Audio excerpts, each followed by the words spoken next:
On his side, 71%. What the other 29% thinking, I'm not quite sure. But there you have it. Where would you play him? I'd play him, if the manager's going to play three in midfield, I'd play him as an 8. One of the two either side of a sitter. Yeah, but he likes two sitters.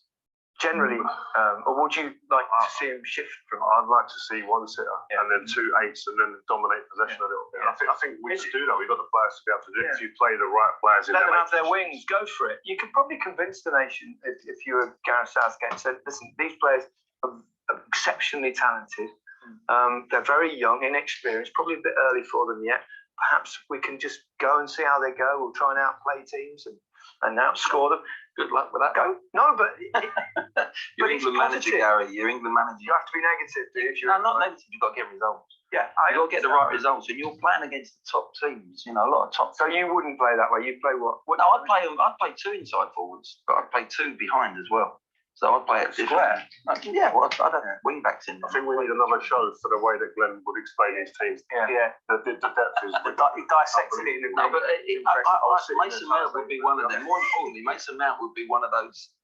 You've got wonderful talent in this squad, and he's one of that. He'd be in the spine of the team, whatever shape, wherever you're playing, as an 8, as a 10, or deeper. You know. I suppose the important thing as well, which I don't think England have had for an extraordinarily long amount of time, is the fact that the squad has so much depth, particularly in the midfield and forward positions, that Southgate will be able to rotate during a competition, and particularly after a season that's been so condensed and so tiring, that could be a massive advantage. Is there just people pick their 11? You don't need to, because it will change as it does anyway in the tournament. Yeah, and also, going into this tournament, we've not had before the depth of players in that number 10. Players that can handle the ball. First things I'd do if I was England manager, I think I'd look back at history and say, what's let us down at tournaments? It's been not having enough players on the pitch at a given time who can handle the ball, who can get you up the pitch, who can receive it, and we can end up getting some possession. Because traditionally in these tournaments, but traditionally the heat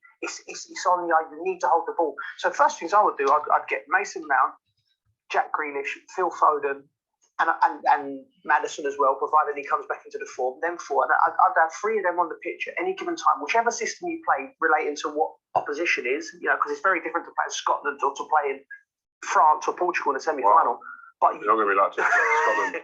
But you've got to get the players in the team. But in international football, we can't keep making the same mistakes where we end up not having the ball. We've had wonderful players like that, but we've not had the system that suits them players. Most clubs are playing the system that England play as well now, close to it. Yeah. So those creative players are going to get the chance to express themselves. You've got feeders in the team, what I call feeders. They're not going to change the game for you, but they need to feed. Those number 10s like Mount, they need to be fed. They need to be given the ball so many times. In England, sometimes over the years, those players at the back and those players in midfield could not see them passes when those type of players, we didn't even have them. Playing a 4-4-2 back in the day, we were very rigid. But you've now got defenders that can pick